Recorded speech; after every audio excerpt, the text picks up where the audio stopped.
This is a Ben Frank Connection presentation.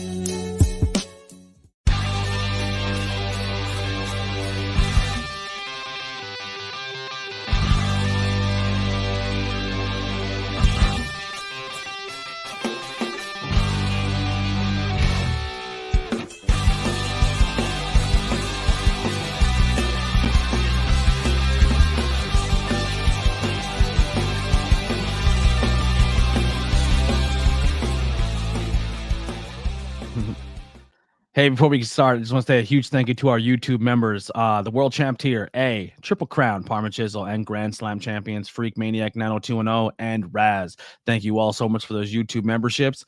There is other tiers on there as well that we'll shout out towards the end. But also, if you're listening to this on Spotify or any audio platforms later, there is ways for you guys to support very, very soon. We're only a couple more listeners away on Spotify to unlock that feature. Check the links below for all things ABJ, whether follow me on social media, merchandise, or Patreon if you want us to support that way. And always, my guest links are below as well. Let's get on with this show. What's going on, everybody? We are here live, episode 129 with Frankie, Pickard. Cannot wait for this one. Huge thank you to him for joining in on this episode. Very, very excited to be back in the swing of things with the ABJ podcast. Felt like I haven't done an interview for a little bit. We did the self-reflection episode, which everyone responded really well to, which was a huge thing because that was not easy to record. That was very stressful. Not very easy for me to put myself out there like that and talk about things that are pretty difficult, but people seem to like it. So I'm going to keep going with it. Just real quick housekeeping before we go.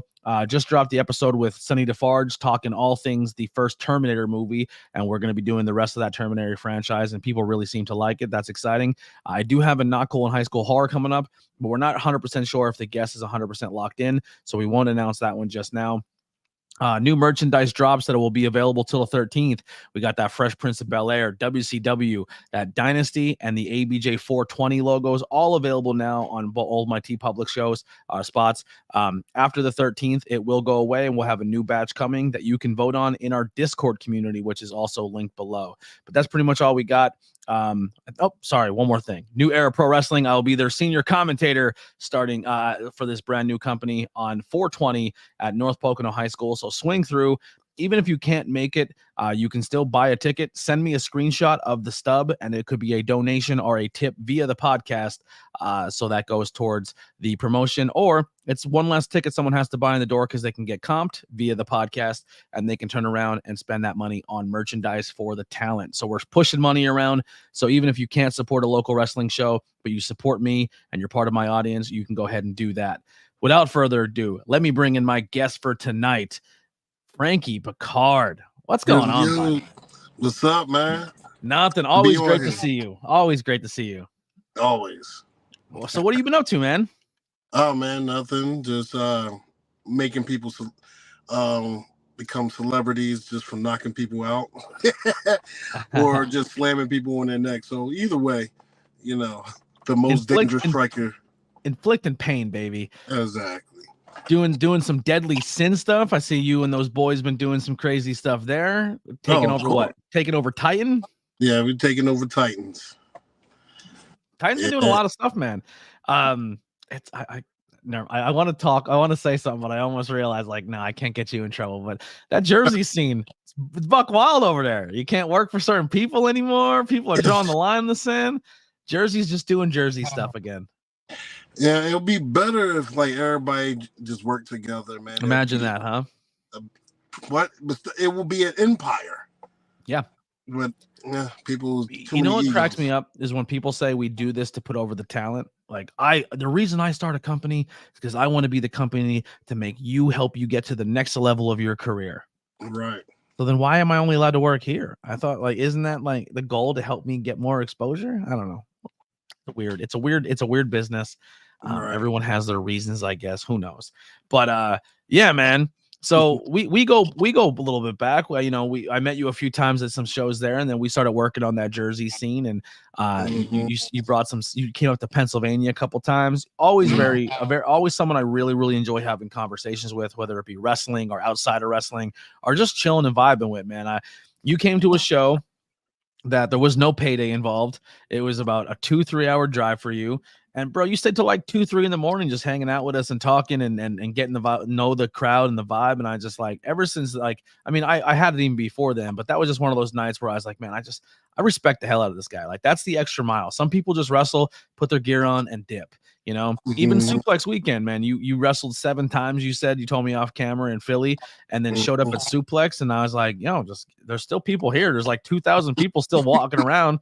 Go mess around in the ring. And you went in there and did your thing there. Like it's just, you're always willing to put yourself out there, get yourself some exposure and try to uplift everybody around you, which is a huge reason why I'm a fan of you. Oh man, thank you, man. That means a lot. I just do it because I love it, man. I love to entertain the world. My motto was always, if I can get the kids to come see wrestling, and they don't have to be in the corner, or selling or whatever they doing negatively. And they come to see wrestling, we're doing our job. Yeah, absolutely. So what's your earliest memory of falling in love with the world of professional wrestling? Oh man. So this is where I gauge my guest in their age. And they tell me like, oh, the pipe bar, like my first memory was the pipe bomb or Dave Bautista. I'm like, I am old. Yeah. Well, so I used to love watching wrestling. I think it was back then, this I'm definitely going to show my age. It was wrestling in Power Rangers. Okay. So they used to have, so it was wrestling, and before wrestling, it was like they had the series of the Power Rangers with the situation with Lord Zed. And then after that, it was wrestling. So I was up there, was watching wrestling. That's when Hulk Hogan was in there. It was like wrestling. What made me fall in love more was basically The Rock. The Rock caught my interest, especially The Rock and Triple H feud. I think that's probably the best feud I ever seen out of that. Okay, yeah. So you're like Attitude Era-ish, like Monday Night Wars. So Hogan's over in WCW, Rock and Triple H and all those guys are battling over there. So yeah, I can pinpoint you a little bit. You know, Pokemon, Power Rangers, and pro wrestling was essentially my thing as well at that time too. After school, you came home, and then there was that was the lineup.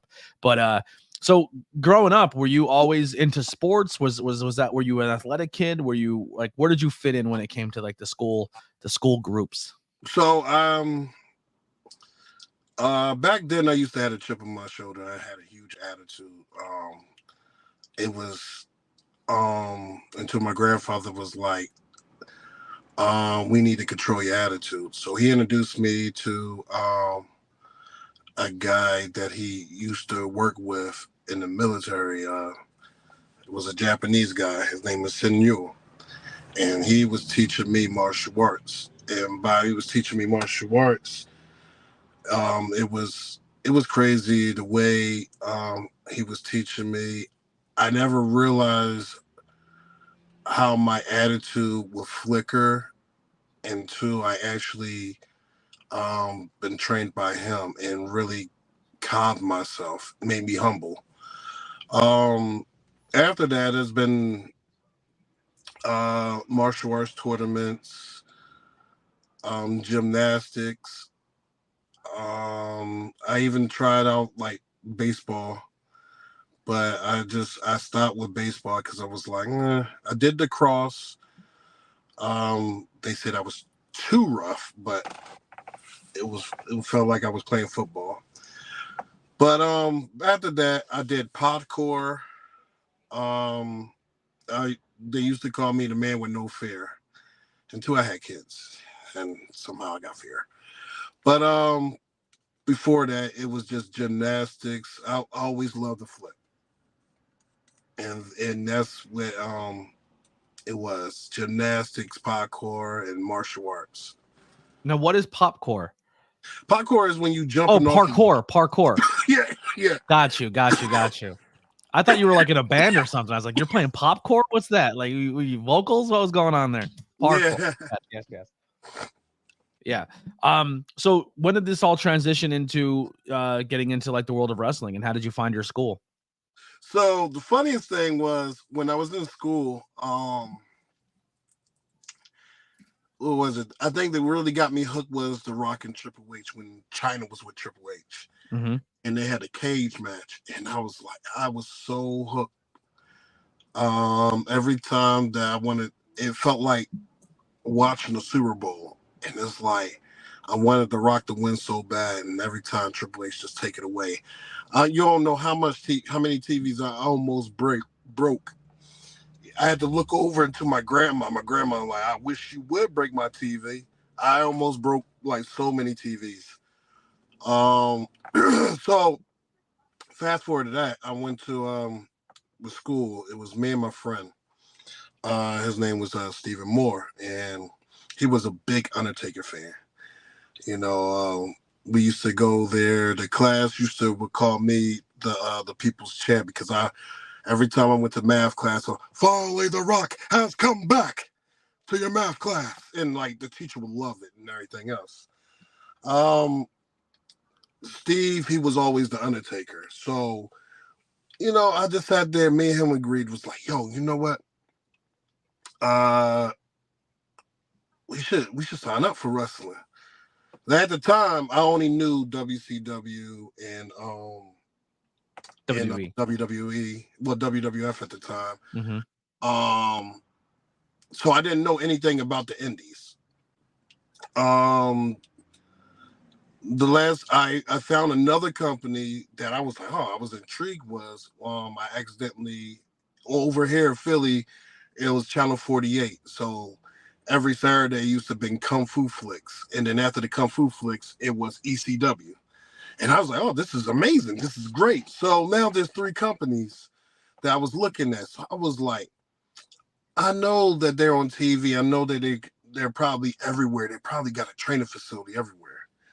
So me and my friend was looking, and the crazy thing that popped up was Combat Zone Wrestling.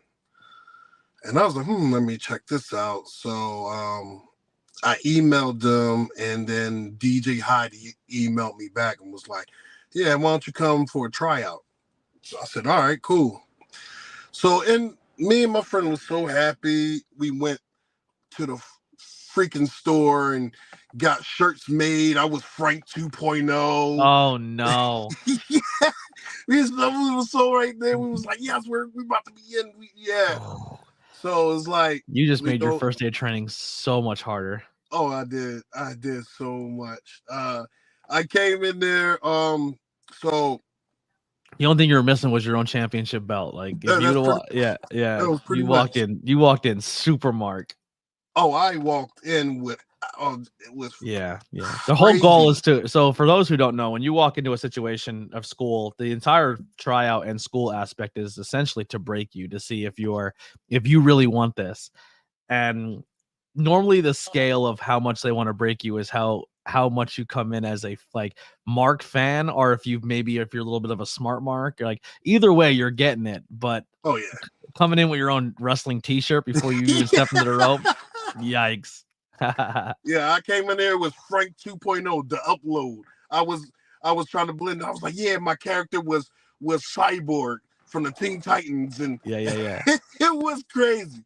So we did so my friend, he didn't make it because he said he had to work.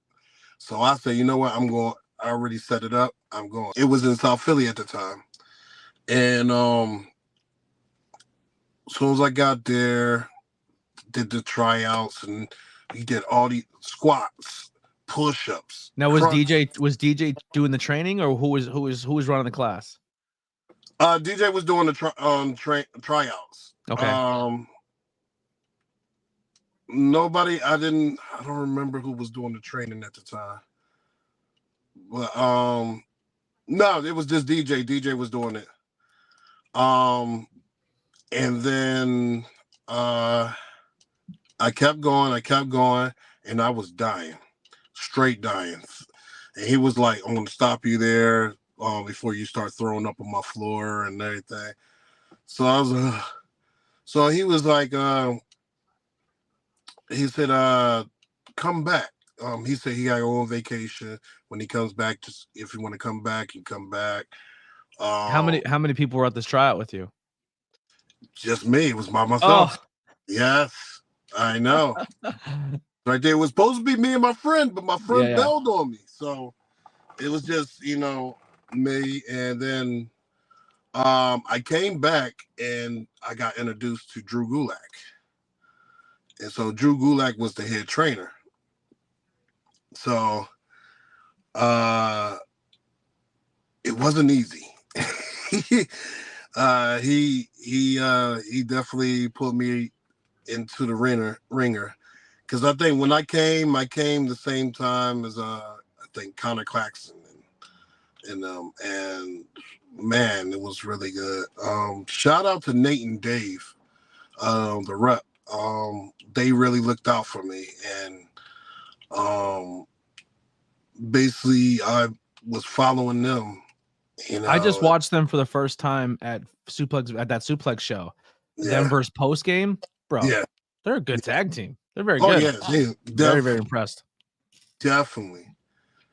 They're like their chemistry is so crazy that I ain't never seen that type of chemistry before. Yeah, it's like they grew up.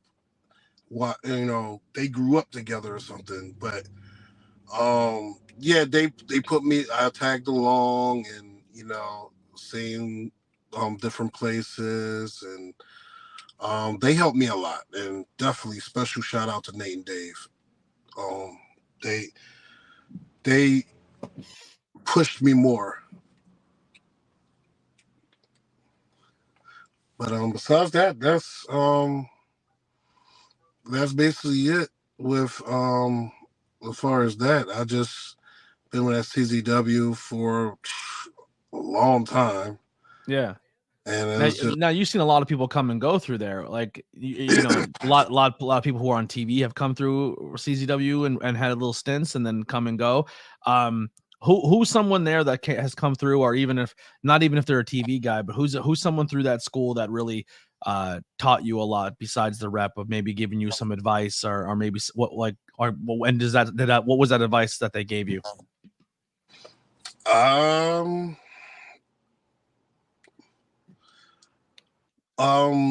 Far as like Nate and Dave helped me with my craft, definitely pick their brain because they've been there a lot longer, and the chemistry and how they talk, because I was always like I keep to myself type of person. Mm-hmm. I was never like an ongoing until I like met Nate and Dave. It actually opened me up, and I'm more vocal and I can say what's on my mind. And who else? Black G's,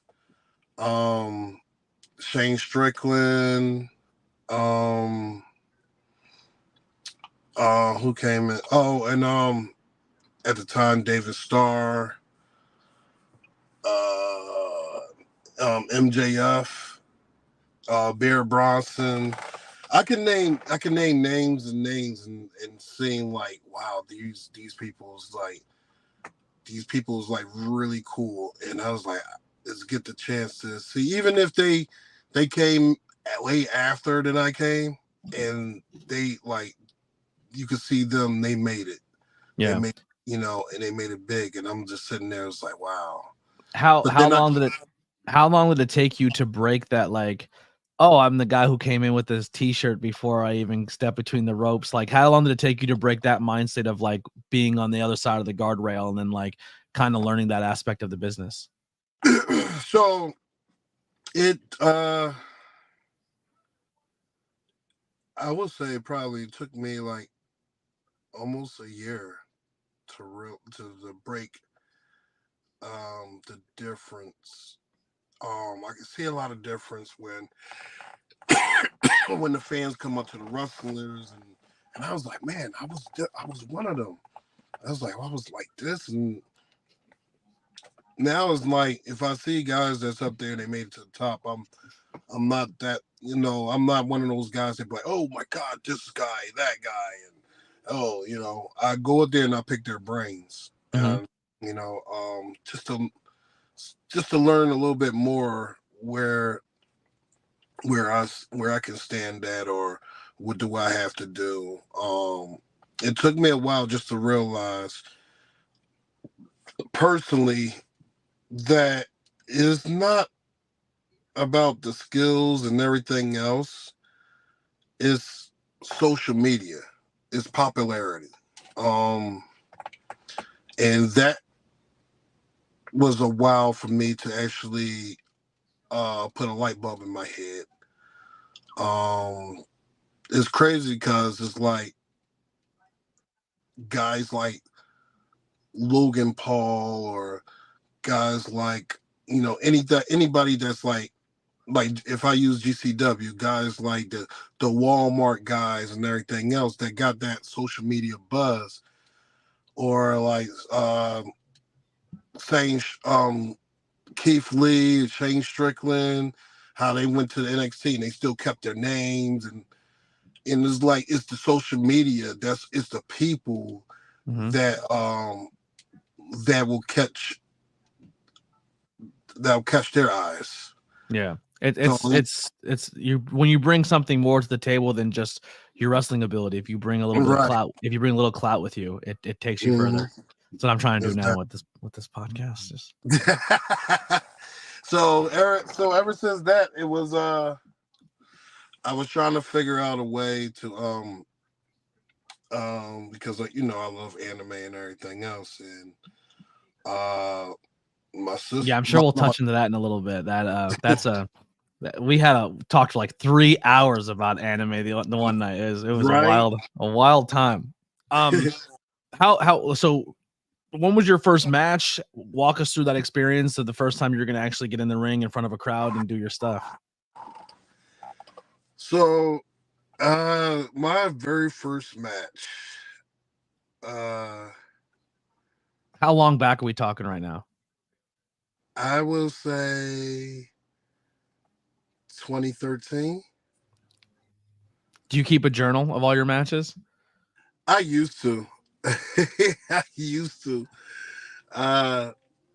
Until I had to like clean up because my dog really tore my book up. So I never did it. I never kept a journal. I always kept a journal. I always kept to find out where I'm at, how many matches. But I mean, this is kind of my journal journal. I can go back and rewatch my old content when I'm plugging my first ever show and being like, oh, I can't believe I'm going to this. So my journal's been essentially right here, like this guy, this little camera here. Nah, man, I feel you on that. Just I would say if you really want to get technical, was I went with the rep, and they took me to like this place, and it was an interesting place. It was like an old weird banding looking like firehouse. It was actually, quite frankly, it was in PA. Yeah, firehouse shows you. It sounds very Pennsylvania. Yeah, so it was like we was in there. It was a good thing. I learned a lot. Do you remember who you worked? No, I have no idea who he worked. You're a boxer. You get punched in the head a lot, so you're a little shaky. So. Well, Drew didn't take that as like right here. My series was me versus Connor, and he took us like just wrestling. He is like wrestling, no punching, no nothing, just wrestle. So like me and Connor Claxton did it like, I don't know, umpteen times back to back, and it just kept growing and growing. Basically Drew was just showing us the fundamentals of everything. I was nervous at first going through the curtains, but then it's weird because once you go through the curtains, it clicks. Mm-hmm. And it's like all that pressure is going away, all that nervous and everything else this is showtime. This is you. You're going out there and put on the best performance that you can. When did you transition from wrestling to this world of celebrity boxing? So, I used to, I always do promos. So when I do promos, I always like either make fun of the people, my opponents, or put out memes of my opponents and everything else. So, Damon Thelman watched a couple of my promos and everything else, and he was like, "Hey," he actually inboxed me and was like, "Hey, you want to come down?" And he was like, "First, I love your promos," and he's like, "This very entertaining and it's good." And he's like, "Have you ever boxed?" And I was like, "I never boxed before. I never even thought about boxing because my father was a boxer. So I never thought, and I always promised myself I would never be like him. So I never thought about boxing. So when he was like, "I'll just come down and we'll do something, pull on a show in front of them or something like that, talk trash about me and everything else." So I was like, why not? I had nothing else to do. So I went down there and was talking trash, and the people started loving it. And he was like, man, we could do some fights and everything else." And I was like, okay. And I started loving it. I felt real comfortable and everything was good. Me, I love to do stuff for charity. You would never, if you ask when it has something to do with charity, I would never say no to that. Mm-hmm. I have a daughter that's artistic. Also, my mom, she was diagnosed with MS before she passed. So it was like so much craziness, and I wanna help. And even if I have to do my skills like entertain people or anything else, if that's something, hey, I want to do a fundraiser, blah blah blah, you already had me a fundraiser, that's a definite yes. Yeah. So that was, I always kept going to like fundraisers, and I'm sorry I can't. I was like, I don't even worry about the money. I don't care about the money. This is for a good cause. Let's just do this and put on a good show. That's just how. So if this question is going a certain way, please stop me, because I don't want to ruin anyone's industry or business. No. But how much, like, what is the experience of a celebrity boxing in that vein, if that makes any sense? I'm trying to ask a question without maybe putting it straight on Front Street, because I don't know where it lies with celebrity boxing. Well, Dame, I looked at his looked at his background and everything. So celebrity boxing to him was like he wanted to make a WWE version of boxing. Okay, I didn't want to like put any terminology out there or say anything negative and ruin the business for somebody. Oh no. Yeah, it was about, it was like he wanted to make it like a WWE style boxing. Mm-hmm. So everybody is good. They come out there box and everything else. So out of everybody that he put me to, he had me against Mike Davis Jr. Mm-hmm. So the funniest part about me versus Mike Davis Jr. is Mike Davis is also a wrestler too. Me and him wrestled a long time ago with Ron Starr and a couple other people. So when me and Davis Jr. heard that we was going to do something, we just sat there, was like, let's go out. Let's go out because we both know each other so well. You know how to work. Yeah. So like our chemistry was so powerful that the crowd ate every bit, like everything up. So this upcoming June the 8th, we having a celebrity. This is me and Mike Davis' final match. We fought each other like 3 times. The first time it was crazy. Everybody loved it. People were still talking about it.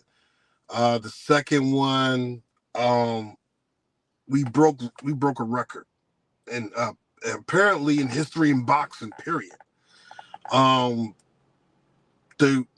In history boxing, the crowd never chanted one more round or anything else. But to us, like to me and Mike Davis, like the crowd wanted to see more. They was chanting one more round. They was chanting rematch. They was chanting. It was like we had them in the palm of our hands. How much of the celebrity boxing is the entertainment aspect, and how much of it is legit boxing going out there trying to knock somebody out? So the problem is like it's a lottery ticket. Yeah. The reason why I say that is if you're fighting people that you already know, like a wrestler, we already know how to do stuff. Yeah. So we already know how to entertain and put in the work. We'll start turning into stunt doubles. Mm-hmm. But if we're fighting guys that don't know how to do all this stuff like that, that's when we have to really get serious. Because, either they're thinking, hey, this is my turn and my spot, and they really want to fight. And that's where we go. We're going to get serious with it. So there could be situations where you're working, and then there could be situations where you're legit going out and boxing somebody. Right. Interesting. Yeah. So either way, it's a gift and a curse at the same time, bro. Yeah, because it's interesting, right? Because it's like I don't want to say it's worked or predetermined or anything like that, but like there has been instances in Pride where there may have been where it was treated like a legit combat sport organization, and there was shady deals going down that like because once you get into a world where like sports entertainment, professional wrestling, we all know what's up. But then when you get into the world of like real combat and then you tote that line between the two, like we know that blood sport is still, it's like, it's not like they're going out there as legit shoot wrestling. They're going harder than they normally would, but we still know that there's some predetermined aspect in that and are like, that, but like boxing and real combat sports is always that real flat, like taut line of like, where you watch the Logan Pauls and the Jake Pauls, you're like, are these real boxing matches? Are they working us? You know what I mean? And people are always saying, is it one or the other? Because when real money gets involved and like, you're going to take a dive into round 3, kid, like it's, and then to kind of lean into it and make a league that could possibly be in that realm. I was always curious how it was responded to by the outside fans or the people. Back then, boxing was always rigged. Mm-hmm. It was always, especially with like the mafias and stuff like that. You want to take a dive, you're going to have to take a dive. Yeah. It was always predetermined who will win and who will lose. It's just the same. The crazy part is just the same as wrestling. I ain't never knew about it until I actually went to an actual boxing world and actually saw like real boxers like go in, and I finds out that it's crazy. That it's like it's not what you thought it would be, but it's actually cool at the same time because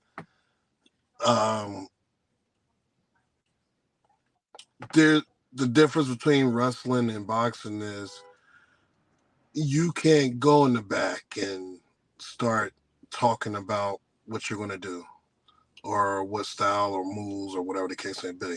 You just have to go. It's an interesting, especially celebrity boxing is definitely interesting, but I love it. It's actually fun. Nice. So you guys, this will be our last wrestling one. We'll switch gears a little bit here, but like so you recently on the scene, you're kicking into the gear with this new stable, this new Deadly Sins. Walk us through it. Who are the members of Deadly Sins? What is the premise of this team, and what are you looking to accomplish with them? So the team that we're basically put together is enough is enough. Where basically is like you're putting people like look at the guys that always follow the rules of wrestling. Wrestling has their rule books, and wrestling don't owe you nothing, and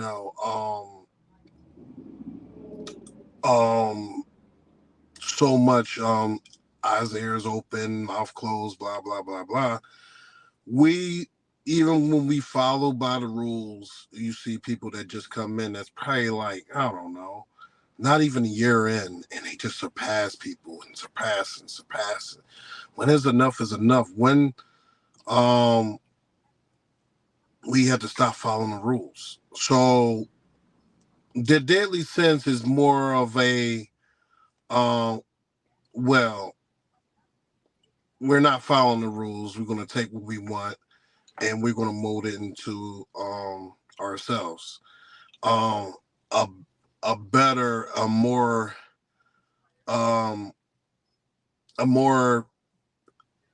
better wrestling. And Okay. I would say, like, if we're going out and we're going hard, we're going hard. Balls to the wall, everything, whole 9 yards. We want to let everybody know that we're the toughest SOBs out there. Give us what we want. If you don't, then we're taking it. Mm-hmm. There was right now there's me just saying, my other half of my tag team partner, Blocks, and Adam Ace. Nice. So right now we got a pretty good. We just got Daniel Riley. He had a good a match. He had to face his tag partner. But Daniel Riley is starting slowly to come to see the light with the Deadly Sins. Work in progress, but it's getting there. But the Deadly Sins is definitely it is. We also have Ben Castle right now. Ben Castle will always be a Deadly Sin. No matter what the issue or the states is, he's still family. Right now, I know he had to handle some business and figure something. I don't know. Hopefully, I hope everything he gets what he needs done and come back. Yeah. But until then, the Deadly Sins is hope. There's someone beeping their car horn outside this wall, and it's driving me mental. And they've been doing it nonstop for like 8 minutes. Somebody called an Uber. Oh my! I don't know. It's driving me crazy. I'm about to go and be like, "Stop! What are you doing?" So outside of professional wrestling, what are some hobbies or what are some other things that help you unwind, or things that kind of get your mind off of the world of wrestling and boxing? So, I'm an artist. I draw anime. I also watch anime, and I'm a gamer.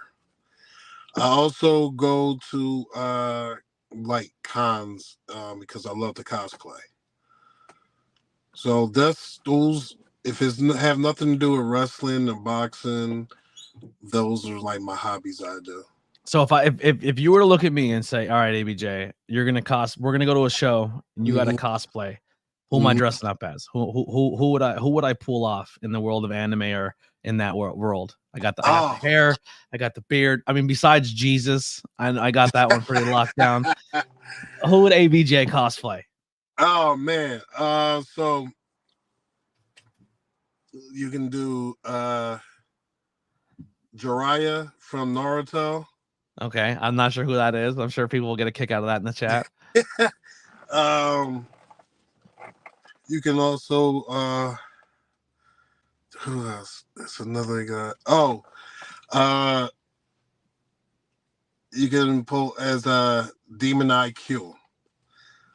Is an awesome anime. We're banning this guy, Charlie Manson. What's wrong with you, Hasty Henry? Jesus, give me Charlie Manson. It comes down there, man. You got that Logan look too, bro. I can pull off. All right, I'll take that one. I'll take that one. That's pretty dope. Pull that Wolverine right there. I cosplayed once at a wrestling show. I had longer hair though still, but I was Kevin Owens and my buddy went as Chris Jericho. Oh, that's great. Yeah, and we were going around the arena in Wilkes-Barre doing the list thing where people are like, "You look like an idiot." I'm like, "You're gonna say my best friend looks like an idiot? You're gonna say my best friend here from Canada is an idiot?" And like, put him on the list. Put him on the list. Like, yeah. Oh, that's great. Yeah. Yeah. If Kevin Owens and Adam Cole had a fat baby, that would be me. With a little touch of Mark Wahlberg, I guess. But so at the anime scene, so I told you I started watching one. All right. I'm about 3 episodes, 2 3/4 episodes in. Right. I'm not saying it's blown me away yet, but it hasn't made me just want to absolutely turn it off. You know what I'm saying? Right. I just started Demon Slayer. Right. Cool. Demon Slayers for me, I love Demon Slayer. Is definitely the newer version of the big 3. Okay. What's the big 3 now? So the old big 3 was Dragon Ball Z. Can't do it. Yu Yu Hakusho. Never heard of it. And it was Naruto. Okay. That's the one that has like 185 seasons, right? Yeah. That one, the biggest ones of all that has a lot of episodes and seasons is One Piece. The second one will be Bleach. Because there's so which is the One Piece is not One Punch, right? That's 2 different things. That's 2 different things. Okay. But One Piece it has like so many episodes. It's a very long, and the only reason why it's like that is because there's so many fillers. Gotcha. So many fillers in there. Bleach is right behind it. It also has so many fillers. Yeah, so I struggle with the Japanese animation with the art style's cool and stuff, but I watch dubbed, right? Obviously, or even when it's not dubbed, like every character sounds the same to me. Either you're a high registered Japanese accent or a very really low. Like there's no one who's just like, have a great day. Like everyone's just like either extremely or like it's just one or the other. So everyone exactly sounds the same, and it's hard for me to depict what character I'm into because they all sound like it's 2 different people in the same room doing the same voice. And then just the fact that there's so much internal dialogue at the same time as there's external dialogue, and I can't tell which one's which when I'm watching, and I'm like, I'm so confused. And like just the way that's it, thumbs down, definitely thumbs down. Yeah, but and then like they're always crying. Everyone's crying all the time. It's just everyone. I'm not trying to get in touch with my emotions yet. I've been fighting this toxic masculinity for years. You ain't get me to break. You know what I'm saying? Especially not Japanese animation. So if you really if you really want to see some good anime that's like I see what you're talking about. Like if you don't want to, I'll use an example. Throw Goku powers up to go Super Saiyan 3. It takes damn near 85 episodes. 3 episodes just to get to where do you think? Yeah. So if you want, watch Death Note. Okay. I seen the movie. I liked the movie, and everyone told me I was wrong for liking it. Oh my god, no. William Dafoe is a demon? How are you gonna tell me that's a bad movie? William Dafoe is William Dafoe. Yeah, exactly. And they're like, There's "Oh, nothing you're can go wrong. That wrong. movie sucked." I'm like, if that But movie the sucked, story- then the anime is terrible. But the story is like, the anime is freaking awesome. Okay. The details, the story, the plot twist, the mind fuckery is insane. Also, you ever watched The Butterfly Effect? Yeah. All right, so there's an anime that is really good. It's called Tokyo Revengers. Revengers. Yes. Okay.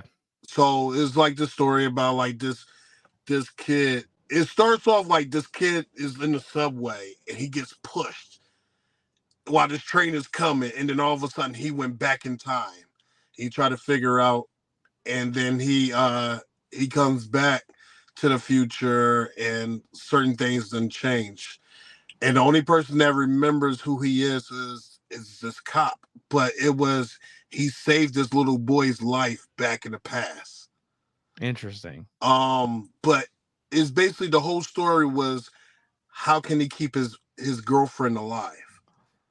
Okay. Because every time he kept going in the future, his girlfriend will reappear, and then somehow she dies. Like she dies like 50 million times. She's like Kenny. Ways. Yeah. Bro, it was like this. It's like, oh, what happened? He had to go back in time and try to straighten it out and try to figure it out. And he comes back. Oh my God, you're back. You're alive. And poof, you die again. It's like, this is the most fucked up anime I ever seen. I was scrolling through Crunchyroll and all these different apps, like everyone has like now an anime section. I was like, oh, this is kind of cool. Right. Not Crunchyroll. I didn't use. I think it was like a Crunchyroll app on something else, so it wasn't the full Crunchyroll library. But Right. There's like animes about basketball, like a basketball show. Like I was like, dude, and then like I don't know. It's just, what's the one that has Tiger Mask and stuff in it? Like the New Japan wrestlers are in the anime. Somebody was telling me about that one. I might like that one. The only anime I ever, as a kid, I watched and I was like, I like this, and I just because I thought it was really cool. I liked Speed Racer growing up. Speed Racer? Yeah, I loved Speed Racer. I thought Speed Racer was funny. Nothing can ever go wrong with Speed Racer. Yeah, I thought Racer X and shit. That was dope. That's the funny thing. That's the it's so the anime is Tiger Mask. All right, got you. I'll have to look that one up. What's the other wrestling one? There's an anime called Tiger Mask. It's based on Tiger Mask in New Japan. Tiger Mask W. If you like pro wrestling, you like Hajime no Ippo. I hope I probably said that completely wrong. Isn't there like a muscle one? Something muscle? Ultimate Muscle? Ultimate Muscle? Yeah. I don't know. Could I put that as an anime? That's cool. Ultimate Muscle was always great. I don't know if I could put that as an anime. Why? What makes it not anime? It's the same reason why it is a lot difference. Just like you say, the Avatar, Gotcha. the last Airbender, everybody. Because a lot of people will get upset if you go because they'll have that at the anime section, and it's like that's not even an anime. But it's because of the creators, the creators. Eddie Guerrero was Black Tiger, if I'm not mistaken. He wasn't Tiger Mask. He was Black Tiger. He was Black Tiger. Yeah, something along those lines. I think he was the second Black Tiger. I don't know who was the first. Yeah, a few people have donned that mask. Yeah. Yeah. He was pretty. Lily said, "How are you a member of Deadly Sins and don't say Full Metal Alchemist Brotherhood?" Oh, I always love that.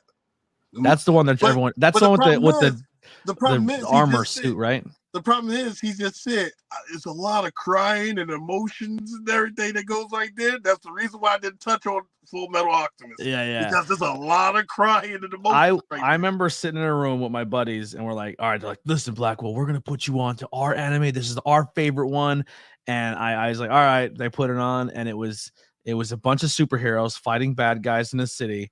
And like the whole episode, the guy they're fighting was a guy with a hand on his face. My Hero Academia. Yeah, and like I'm in a room with other grown men and I'm watching a show that I have no idea what they're even getting into because it was just screaming the whole time. They're just like and then like just and it's just like okay, and I'm like, what's the plot here? He's like, why is the guy's hand on his face? What is this? And they're like, don't worry about it, bro. I'm like, I have to. I can't just see that and then not ask questions. Oh, And they're like, and then everyone's crying. Everyone's bawling their eyes out. They're crying. I'm like, what are you crying about? They're like, I don't know. It's the crazy part is like every fight, everything that happens in My Hero Academia, their backstory is so deep. It's insane. It's so deep. Every kid has been traumatized in that show. I think that's a problem too. Is every show is like you're trying to like, because every show, right? You have to relate to the character in somewhat, and for me, like, I'm a 13-year-old who's gonna explore the world. It's like, no, you're not. Go to fucking school. Yeah, leave. I'm a man now. I'm 12. I'm time to leave my house and become a superhero or catch all the Pokemon. Like, you're 12, bro. This is how you get taken away in vehicles. You know what I mean? Like, stay home, learn a little more, and figure it out like the rest of us at 18. I just, you know what I'm saying? And in Japan, everyone's like, all right, son, you're 11. You're a man now. Go walk across the country. You're like, that's it. What are you doing over here? That's what happened with Hunter x Hunter. It was like their parents, like every anime parents is like so dead parents. I have to go learn the world now. And no one calls CPS. You know what I'm saying? Like Hunter x Hunter, his name was Gon, and like his mom passed away, and his dad just like straight up abandoned him. Yeah, every movie's a Disney movie. Like, in a world where your parents die, and then demons take over, this 13-year-old boy will save the universe. You're like, get the fuck out of here! I couldn't even go around and get stronger, and it's like, what? At 13 years old, I didn't even know how to tie my shoes yet, and you're telling me these kids are taking over the world. I'm over It's always like that. It's amazing because it's like, what's going on in the writer's mind? Yeah, everyone writes the same way. Young children, and they have to go and save the world. It's like you're going through so much stories. That's the reason why I like Dragon Ball a lot. Because it's like, man, it started off as he was a kid, and then just growing up, it was like we basically grew up with Goku. Another show you should watch is Full Metal Panic. They just said JoJo's Bizarre Adventure in the chat. Yeah. I might like that one. So shoot, you never watched these type of animes. Think of Fist of the North Star, but if you don't know what that is, watch Fist of the North Star. The whole image is nothing but the Fist of the North Star. The only difference is it has a more humor into it, and more is more humor into it. That's all I can say out of that. What's like your desert island? Like, you could take 3 animes with you forever. What are they gonna be? Oh man.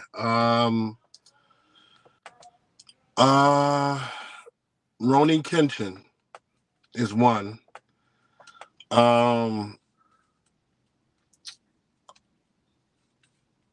Gundam Seed SG, and I will definitely say the last one will be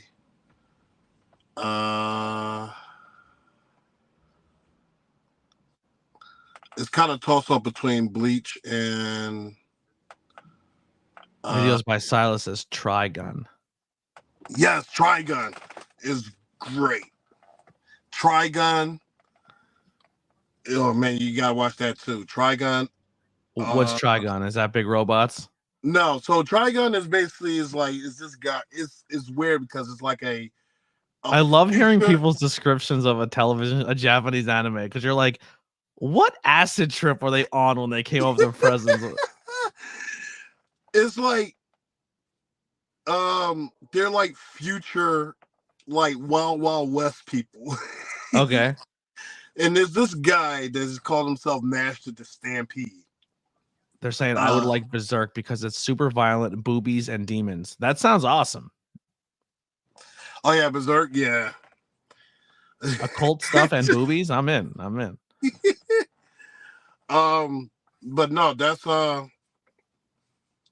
probably out of the big ones I would definitely would do. Yu Yu Hakusho would probably be the only one that kind of, and Ninja Scroll. That's it. Ninja Scroll. I'm thinking, isn't that a video game? But that's Ninja Gaiden. What? I thought Ninja Scroll was something else, but it's I'm thinking Ninja Gaiden. Oh, if you want to watch some Ninja, look up Ninja Scroll. You're gonna sit there and think, oh shit, I'm really tripping on acid type shit. Everyone in the chat's loving Ninja Scroll. That one popped everybody. Yeah, exactly. Ninja Scroll is the best. It's becoming a bit now. It's like just recommend ABJ anime and then I try it out. Yeah. Ninja Scroll is definitely this guy named Junbei, and oh man, he's like not a care in the world. He just wanted to mind his business and try to help. And then he has he met up with this girl, and this girl's like body made of poison.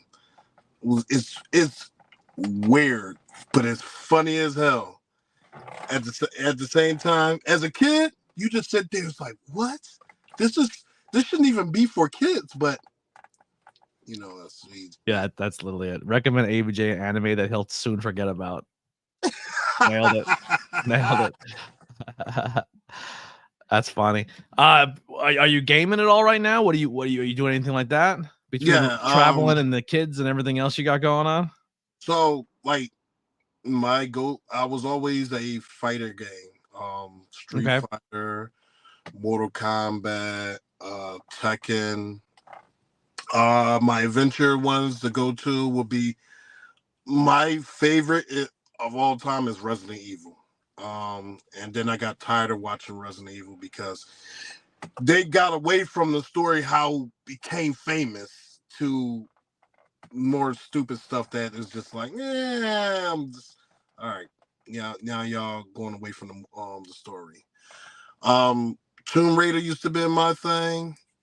I just finished that Village, the Village Resident Evil, and I really enjoyed it. Oh, it's definitely good. Definitely like a whole different version of like this whole different version of like Resident Evil. Like it's just like, well, everybody knows, everybody got the G virus. It's weird because it's like, oh man, it's like it's not even off the black market. It's in Walmart stores anywhere. You can get the G virus anywhere. Yeah.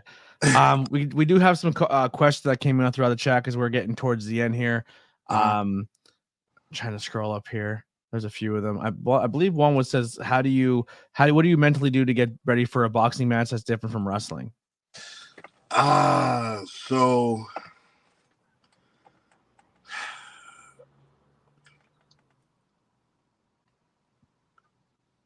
just so I don't miss your questions again, you can put them in the chat if there's something you really want to get in there.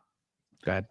It's a lot different because it's like playing chess. Boxing is definitely you playing chess because now you got to figure out how this guy reacts, how his body movements and everything, because it's not scripted. It's just you go and you just got to figure out what's the strength and everything else in 2.5 seconds. Everything is, if you don't have a fast mind, then to actually work a boxing match, then boxing should not be your go-to. Yeah. As a wrestling is definitely good. You can relate with the fans. You can just have fun. It's like your playground. Boxing, I get paid more. That's really good. And wrestling is like is a hit or miss. So it's either way. Yeah. It's a lot. Then last one here. Who or what got you into anime? So I never knew what anime was. I just loved watching cartoons. It was Transformers when Megatron was a gun instead of an airplane. The real Ghostbusters or anything else, Sonic the Hedgehog. But I was watching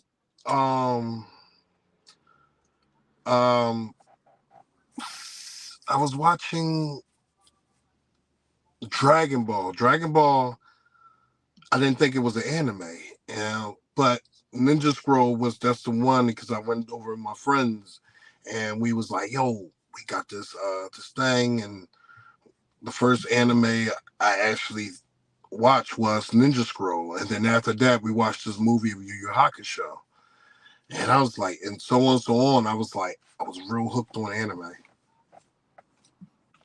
Yeah, Chubby, we see they're having some difficulties with their YouTube. Well, I definitely see you. Appreciate you, Chubby, for stopping in. Where can people find and support you?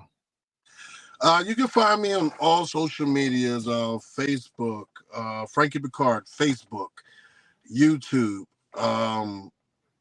TikTok, Instagram, Twitter, well, X now. Just anything just type in my name and you'll have the whole list. You'll find me there. All righty. Awesome, man. I appreciate your time so much for doing this. Is there any shows this weekend or something coming up that you're going to be at that people can support as well? Yeah. So we have May the 11th is Rise of the Titans. We also, before that, on May 11th, we have a free TV taping that we can bring, like all the crowd, like all the people, y'all want to come and watch something for free, by all means. And if y'all want to stay and want to watch some more wrestling, you might have to pay on that one though. But the Rise of the Titans, we got Danger Zone. Danger Zone is like more a free TV taping and have the more of the crowd interact and everything else. We also May the 18th, we also have May the 11th is Danger Zone and Rise of the Titans. May the 18th will be Grand Slam. And then June the 8th is Celebrity Boxing. Yeah, you know who you're fighting yet? No, in Celebrity Boxing? Yeah. Mike Davis, the final round. Oh, so you got the rematch? Yeah. Awesome. All right, man.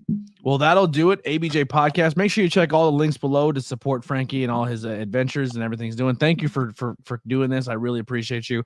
I always enjoy having conversations. Everyone who stopped in at some point, thank you so much. I do want to do a shout out to our other tiers and our members on our channel. I should have had this prepared, but yeah, other content out there. Once again, if you are listening to this on the audio side, or if you enjoyed this episode and you want to check it out while you're driving in your car or whatever it may be, just search the ABJ Podcast and we're all there. You can leave a review if you're on Spotify and Apple. Some platforms let you do it, some don't. If they do, help us out with a review. It goes a long way. But let's get a quick shout out to the rest of our members here. We have our tag team champs, Lily Rodriguez from Witchcraft by Lily and James K from Addictedly Speaking Podcast. Mid Carter, Stephen Chambers, Devin the Tribal Chief, Austin, Danny F. I almost called him Daddy, Ryan Vox, Kai, Adam the Guy, Pete DeLong, and then some of our newer ones that were giveaway winners: James M, Molly Brown, DM, C Henry, and Roblox Granny Pro YouTube. So thank you guys so much for those subscriptions and helping out on YouTube. That means the world. That'll do it for us here. We'll get out of here with some music by the Converse Kid. Until the next time, we're out of here, ABJ Podcast.